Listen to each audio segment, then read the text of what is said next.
Saya ulang sekali lagi. Assalamualaikum warahmatullahi wabarakatuh.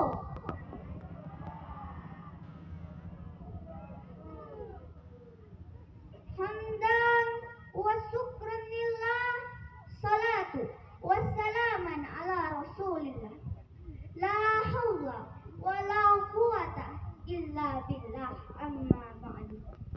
Kepada para alim, para ulama yang saya taati, kepada bapak-bapak, ibu-ibu yang saya hormati, dan kepada teman-teman yang saya sayangi. Pada kesempatan hari ini, saya akan menyampaikan tausiah tentang takwa dan berbakti kepada kedua orang tua.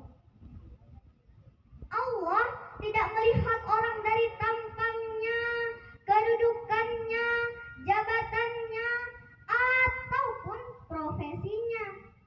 Walaupun tampangnya keren dan seringnya ngetren, mobilnya mengkilat, uangnya berlipat-lipat, istrinya 4. Ada yang tersinggung di sini? Mohon maaf ya, saya mulai ngerepotin. Tapi jika dia tidak bertakwa kepada Allah, maka neraka balasannya. Dan sebaliknya, walaupun mukanya jelek, hidungnya pesek, dideketin bau ketek, tapi jika dia bertakwa kepada Allah, maka surga jaminannya. Seperti dalam surat Al-Hujurat yang berbunyi, A'udzubillahi minasyaitonirrajim. Bismillahirrahmanirrahim. Innakulakum indallahi askum. Sesungguhnya orang yang paling mulia di sisi Allah ialah orang yang bertakwa. Jangan minder, Pak. Jangan minder, Bu. Jangan minder, teman-teman. Walau kita ataupun orang tua kita berprofesi, walaupun profesinya seperti tukang molot, tukang brondol, tukang motong karet, tapi jika sholatnya full, puasanya full, ibadahnya full, patut dianjumi jam ke Jakarta, mampir ke Mangga 2. Orang yang bertakwa dijamin masuk surga. Orang yang bertakwa salah satunya harus rajin sholat. Betul tidak? Pak, Bu, ada 5 ciri orang yang bertakwa. Yang pertama, tidak suka berkumpul kecuali dengan orang yang bisa memperbaiki agamanya, yang bisa menjaga lisan dan lainnya. Yang kedua, apabila diberi suatu hal yang luar biasa, dia akan menganggapnya sebagai musibah. Yang ketiga, jika mendapatkan ilmu pengetahuan dalam agama, walau itu hal kecil, dia akan merasa bahagia. Yang keempat, tidak makan terlalu banyak, walaupun itu halal, karena takut tercampur dengan yang haram. Lalu yang terakhir, yang kelima, menganggap orang lain sebagai orang yang selamat, sementara menganggap diri kita sebagai orang yang celaka. Itu untuk menjauhkan kita dari sifat-sifat sombong. Sementara arti dari takwa itu sendiri adalah kemampuan menjalankan apa yang diperintahkan oleh Allah dan kemampuan meninggalkan apa yang dilarang oleh Allah. Lalu apa yang diperintahkan Allah kepada kita? Salah satunya adalah berbakti kepada kedua orang tua. Banyaknya kasus yang terjadi di tengah kaum muslimin, khususnya mulai dari anak yang membangkang kepada orang tua, anak yang tak lagi peduli kepada orang tua, dan masih banyak lagi kasus-kasus kedurhakaan yang kini merajalela. Ketahuilah, Islam sebagai agama rahmatan lil alamin memberikan perhatian yang sangat besar dalam hal ini. Sebagaimana firman Allah dalam surat Al-Isra ayat 23 sampai 24. A'udzubillahi minasyaitonirrajim. Bismillahirrahmanirrahim. Wa qada rabbuka alla ta'budu illa iya wa bil walidaini ihsana. kalian bahwasannya Dia telah memerintahkan kalian hanya untuk bertakwa dan berbuat baik kepada kedua orang tua. Dari ayat ini, para ulama tafsir Imam Al-Bukhari menyampaikan bahwasannya untuk berperilaku baik dan berbakti kepada kedua orang tua merupakan perkara yang sangat besar di sisi Allah dan merupakan kewajiban setiap anak terhadap kedua orang tua, yang dengannya sampai Allah sandingkan perintah untuk berbakti dan bertakwa hanya kepada Allah Jalla Jalaluh. Allah Jalla Jalaluh melanjutkan firman-Nya, Inna yadkhuluna ya zakal khibaru wa duma au khilahuma. Perhatikanlah mereka saat mereka dalam keadaan tua dan renta dan berada di sisi kalian. Di sini Allah ingatkan bagi setiap anak yang sudah banyak menyia-nyiakan orang tua, seolah-olah mereka hanya menjadi beban bagi mereka. Ketahuilah, mereka adalah pintu-pintu surga yang terbuka lebar bagi kalian di dunia. Maka jangan sekali-kali kalian abaikan mereka yang dengannya pintu surga itu tertutup bagi kalian. Kemudian Allah berfirman, "Fala taqul lahuma uff." Jangan katakan uff ataupun ah, atau kata-kata yang akan mampu menyesakkan dada mereka, yang akan mampu mengalirkan air mata mereka karena penolakan kita atas perintah mereka. Fala taqul lahu qalam qaniman. Dan berkata-katalah dengan kata yang akan menyejukkan hati mereka, seolah-olah Allah ingin berpesan pada kita selaku anak bahwasannya untuk memilih setiap kata yang akan kita ucapkan kepada kedua orang tua. Dan ingatlah wahai kaum muslimin, mulutmu harimaumu, maka jagalah lisanmu terhadap kedua orang tuamu.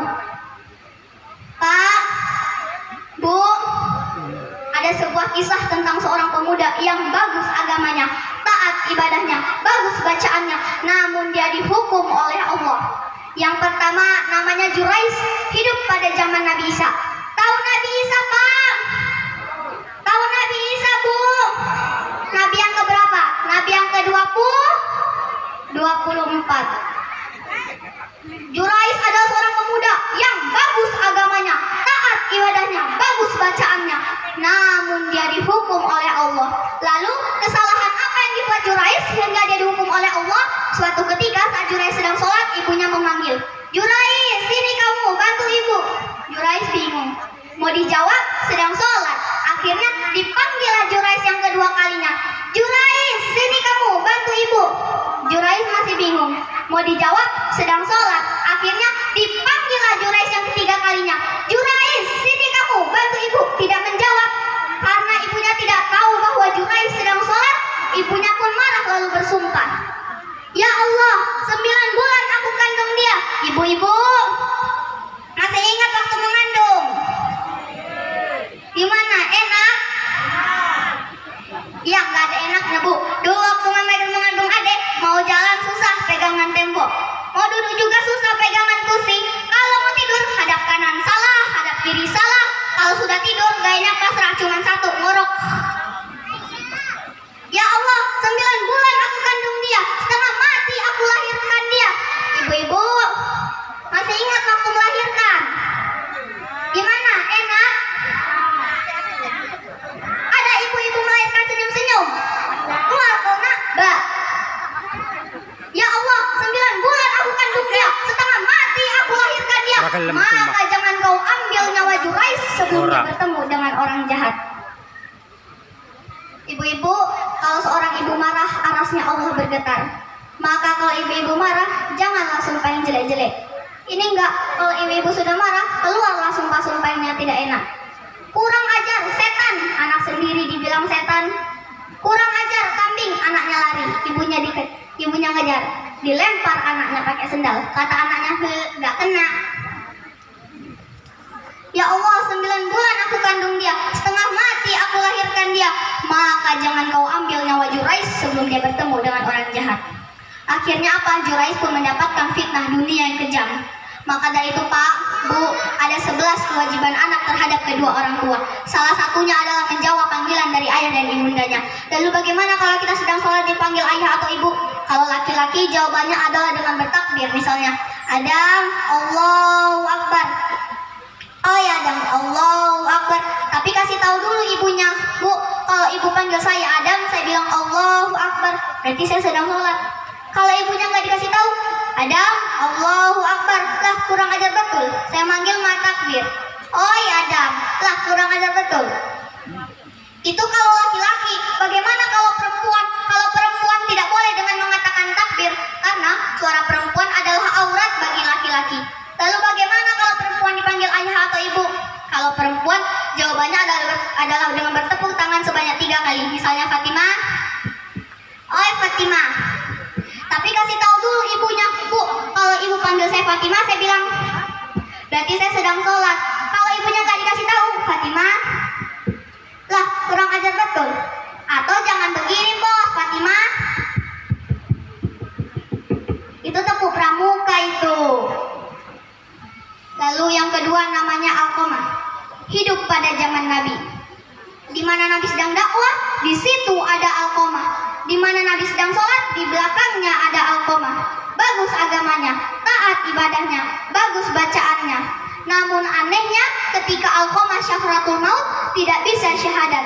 Syafratul maut dibimbingi oleh Bilal, la ilaha illallah, diikuti oleh Alqamah, la tidak ada. Lalu Bilal menyampaikan pesan ini kepada Nabi Muhammad, ya Rasul, Alqamah syafratul maut tidak bisa syahadat, tolong Anda doakan.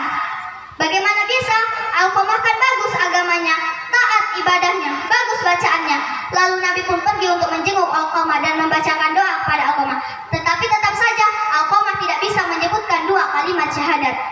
Akhirnya Nabi punya kesimpulan, wah, ada dosanya ini anak, panggil ayahnya. Ternyata ayahnya sudah meninggal. Kalau begitu panggil ibunya, ketemu ibunya, Bu, mohon maaf, anak ibu Alqamah syafratul maut tidak bisa syahadat. Mungkin ada dosanya sama ibu. Apa kata ibunya? Biar saja, kurang ajar itu anak. 9 bulan aku kandung dia, setengah mati aku lahirkan dia. Bila datang istrinya, lebih sayang dia istrinya daripada saya. Maksudnya apa, Bu? Pernah suatu ketika saat aku pergi ke rumah Alqamah, lama aku tak menemui Alqamah, aku sudah rindu dengan Alqamah. Aku pun memutuskan untuk pergi ke rumah Alqamah. Namun belum sampai rumahnya, baru membuka gerbang, aku mendengar Alqamah berbicara kepada istrinya, cepat sembunyikan makanan, ibu datang. Aku pun tidak jadi pergi ke rumah Alqamah, menangis lalu berdoa. Disampaikanlah pesan ini kepada Nabi Muhammad. Nabi Muhammad pun berkata, wah, besar dosanya ini anak, gak selamat ini anak. Panggil ibunya, panggil, atau saya yang datang, dipanggil ibunya datang, Bu. Lihat anakmu, gak selamat dia kalau tidak dimaafkan. Maafkanlah, Bu. Apa kata ibunya? Biar saja, kurang ajar itu anak. 9 bulan aku kandung dia, setengah mati aku lahirkan dia. Bila datang istrinya, lebih sayang daripada saya. Sudah, mending kita bakar saja di dunia daripada dibakar di akhirat. Karena api dunia tidak ada apa-apanya dibandingkan api di akhirat. Nabi perintahkan, silahkan kumpulkan kayu. Benar, Bu, benar wahai Nabi. Buat api yang besar, benar, Bu, benar. Angkat Alqamah dan lemparkan ke dalam api. Berteriak, tahan, ya Rasul, jangan kau bakar anakku. Memang benar dia kurang ajar, memang benar dia durhaka.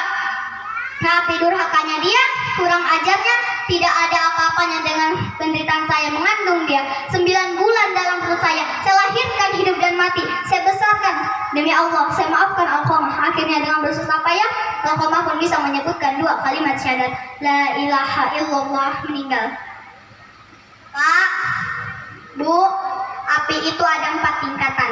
Yang pertama, warnanya merah seperti apinya perokok. Ada di sini perokok. Berhentilah merokok, Pak. Kenapa? Karena kalau bapak-bapak merokok sama saja membuang 3 kilo beras. Kenapa membuang 3 kilo beras? Coba kita lihat kalau bapak-bapak merokok. Dihisap, dibuang. Dihisap lagi, dibuang lagi. Coba sekali-kali ditelan. Itu kalau 1 bungkus. Bagaimana kalau 2 bungkus? 6 kilo beras. Bagaimana kalau sehari, 2 hari, seminggu, 2 minggu, sebulan, 2 bulan, setahun? Udah nggak kehitung uangnya. Mending uangnya dikumpulkan buat naik haji. Ini bapak-bapak kalau lihat anaknya ngerokok, awas kau merokok, awas kau merokok. Saya pukul kau kalau saya lihat kau merokok. Belum sampai 5 menit bapaknya bilang, nak, tolong berikan bapak rokok di warung depan. Maksud lo? Lalu dibakar lagi 1000 tahun, warnanya menjadi biru seperti api kompor atau rumputnya tetangga. Kenapa rumputnya tetangga warnanya biru? Iya, kata bapak-bapak, rumput tetangga dulu warnanya hijau, sekarang sekarang warnanya biru karena rumput tetangga sekarang sudah pakai skincare. Kalau malam pakai krim malam. Itu tuh kalau lewat gak bisa berkedip matanya bapak-bapak. Dilihatnya sampai jauh. Betul gak Bu?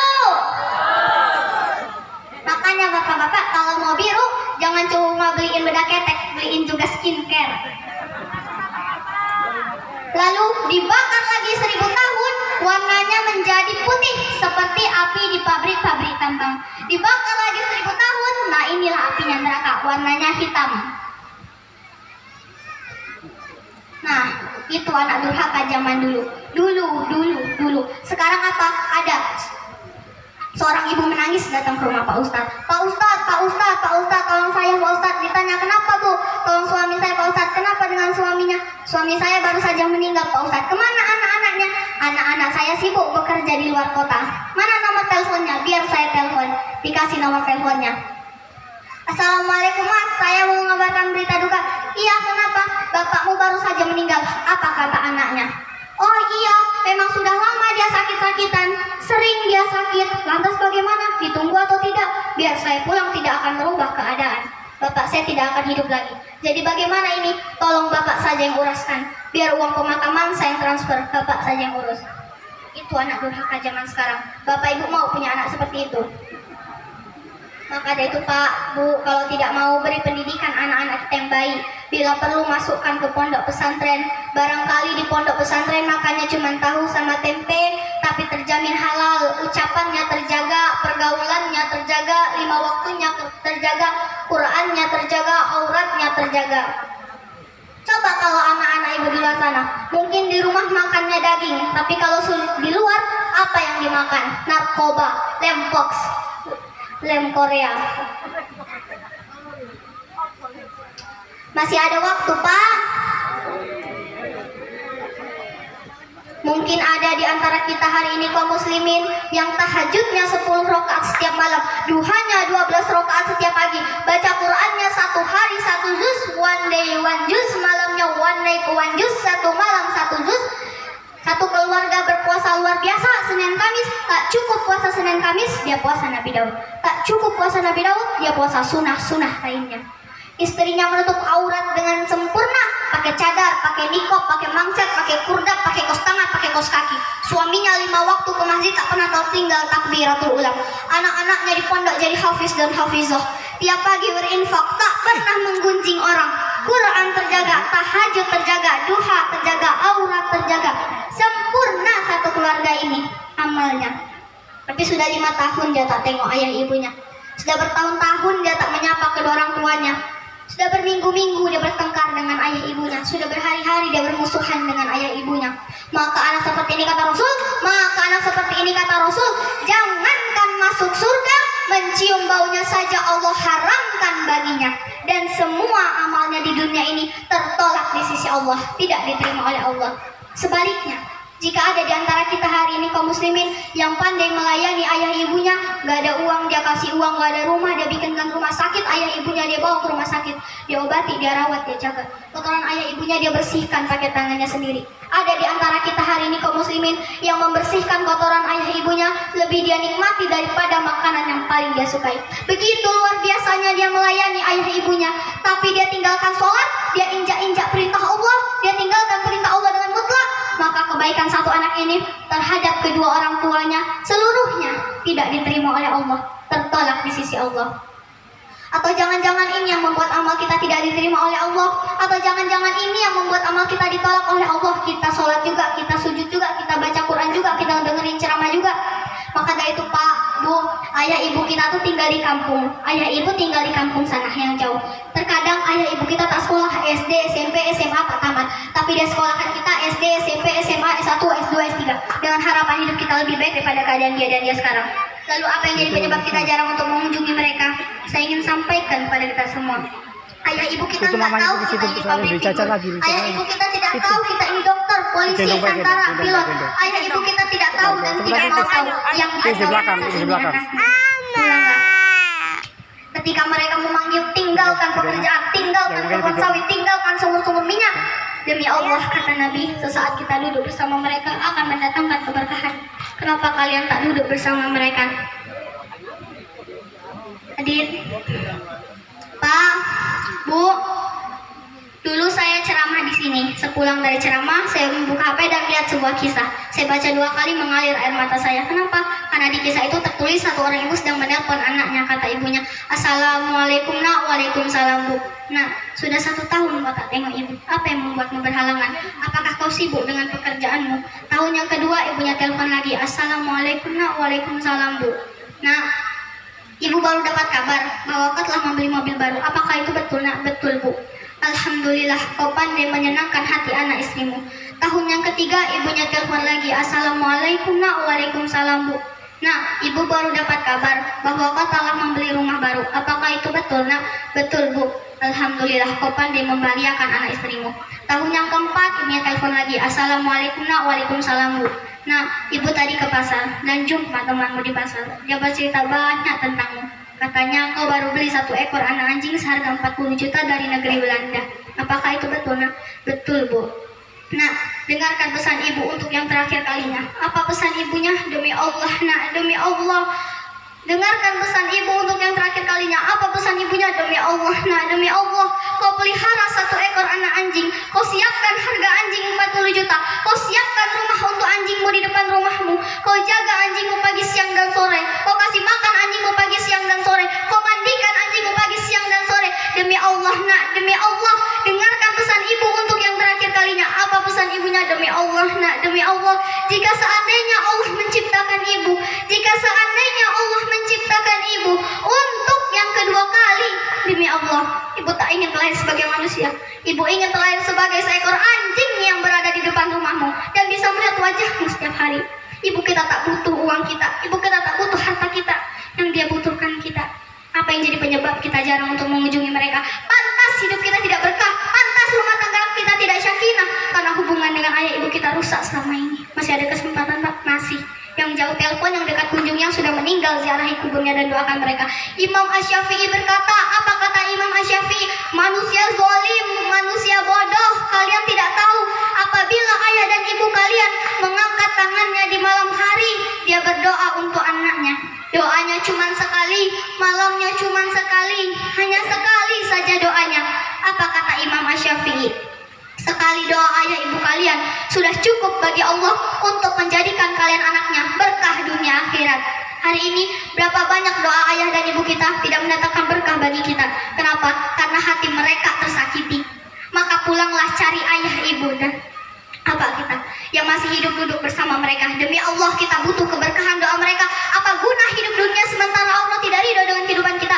Demi Allah, jika seandainya kita tidak bisa membahagiakan mereka, jangan pernah menyusahkan mereka. Jika seandainya kita tak bisa membuat mereka tertawa, jangan pernah membuat mereka menangis. Demi Allah, kita hanya punya 1 ibu kandung, kita hanya punya 1 ayah kandung. Gak akan ada ibu kandung yang kedua, gak akan ada ayah kandung yang kedua. Ibu kita cuma 1, ayah kita cuma 1.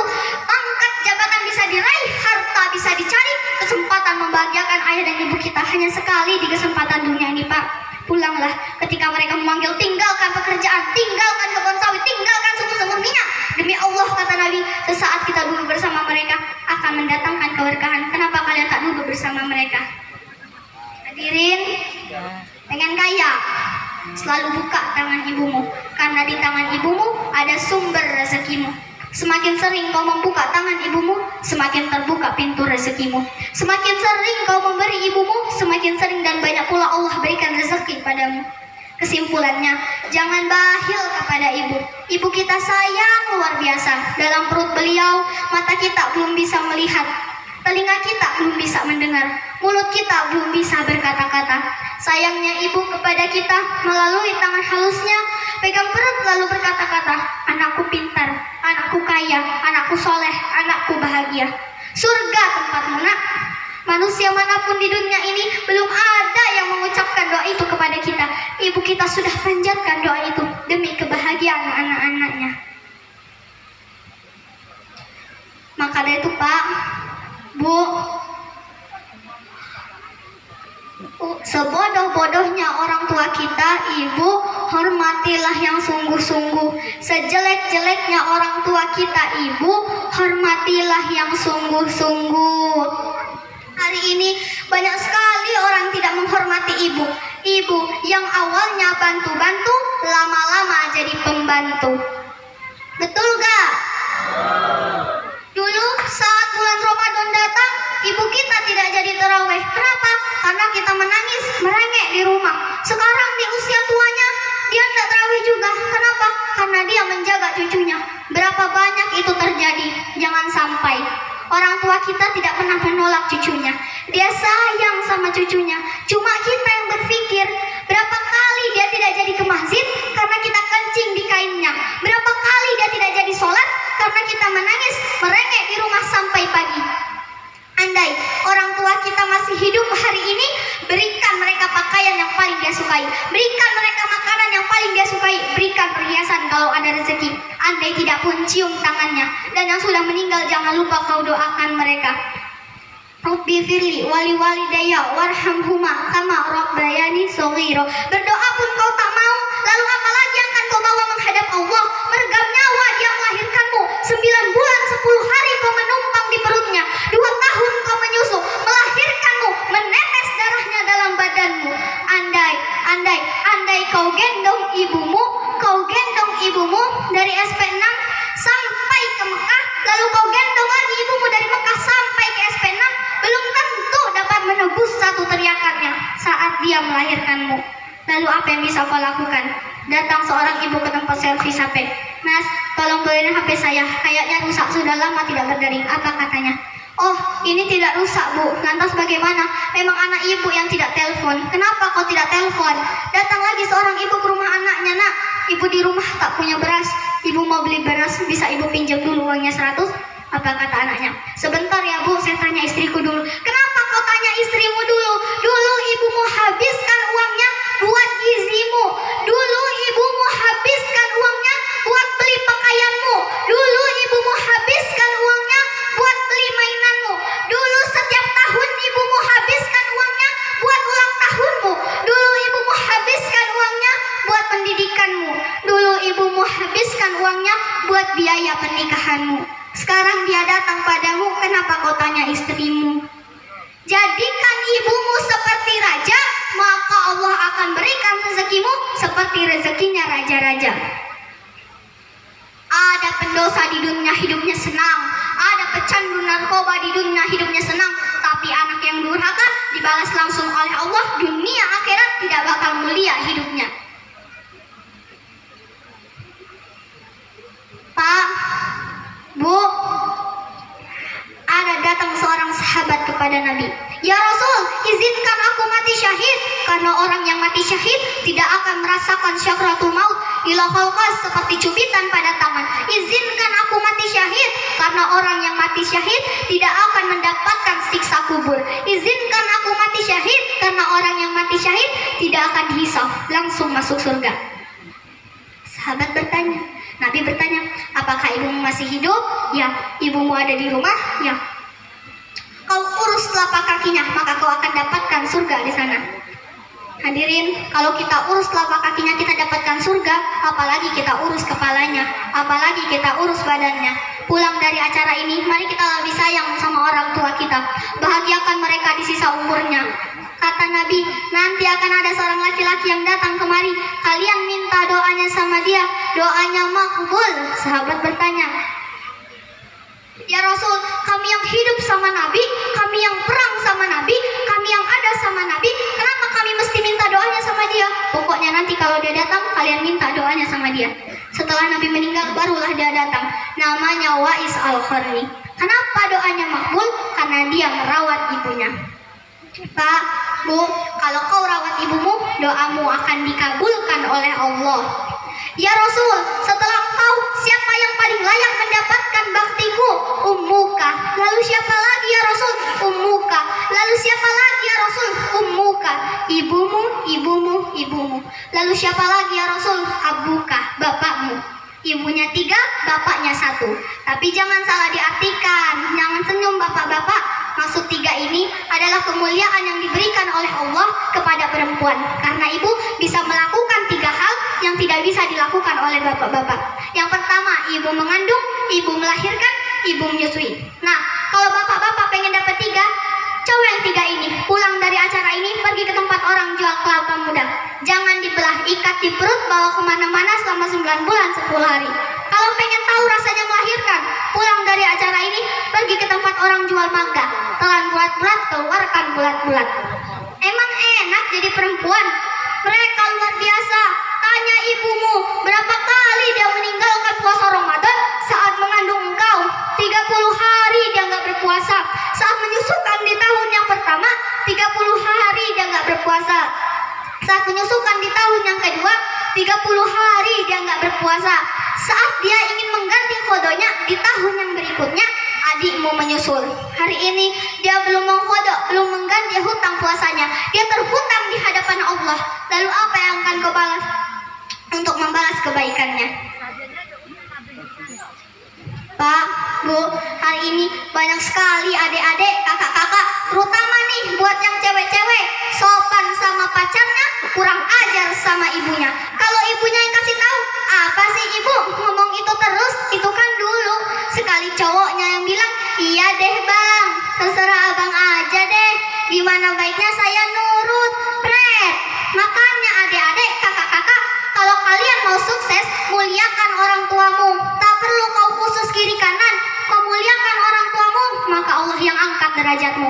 Itu janji Allah. Biar kau sekolah tinggi-tinggi, tapi kau tidak hargai bapakmu, kau hina orang tuamu, bisa jadi kau dapat kerja, tapi kerjaanmu justru menjauhkanmu dari agama. Bisa jadi usahamu lancar, tapi perusahaanmu justru menyeretmu masuk ke dalam api neraka. Ada orang yang tidak cerdas, tidak terlalu berpendidikan, tidak terlalu berkualitas dirinya, tapi dia muliakan orang tuanya, maka Allah angkat derajatnya. Nah, itu model adik-adik, kakak-kakak yang masih sekolah. Kalau sudah punya istri, gimana durhakannya? Takut sama istrinya. Ada rezeki, suaminya bilang, Dek, uang di tabungan sudah banyak, bapak di kampung sudah tua, kasihan. Bagaimana kalau kita kasih umroh dulu bapak di kampung? Apa kata istrinya? Apa? Bapakmu terus. Apa? Ibumu terus apa kata suaminya? Ya sudahlah, terserah kamulah. Jangan takut sama istrimu. Kau muliakan orang tuamu, maka Allah angkat derajatmu. Pak, Bu, dalam mencari kebahagiaan dunia, kita jangan lupa untuk mencari kebahagiaan di akhirat. Bidunya hasanah. Menurut ahli tafsir, bidunya hasanah itu terbagi menjadi 4. Bidunya hasanah yang pertama itu punya pasangan yang baik. Betapa bencananya seorang istri kalau suaminya tukang bohong. Alasannya rapat, ternyata dia pergi merapat. Dan betapa bencananya seorang suami kalau istrinya seperti polisi TNI. Baru keluar sebentar, di mana kau? Ini baru sampai tempat kerja. Video call, cepat video call. Nah. Iya kan? Mungkin hanya ini yang dapat saya sampaikan. Mohon maaf atas segala kekurangan, maklumlah saya masih dalam tahap belajar. Namun sebelum saya menutup tausiah ini, marilah kita bersolawat kepada Nabi Muhammad Sallallahu Alaihi Wasallam. Sallallahu ala Nabi Muhammad. Allahumma sholli ala Sayyidina Muhammad wa azri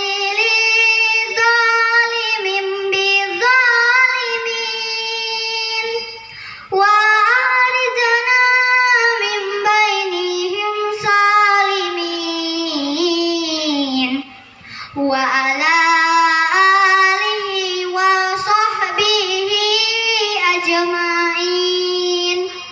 Allahumma sholli ala Sayyidina Muhammad wa azri li zalimin bi zalimin wa arzana min bainihim wa ala alihi wa sahbihi ajma'in. Mungkin hanya ini yang dapat saya sampaikan. Akhir kata, wassalamualaikum warahmatullahi wabarakatuh.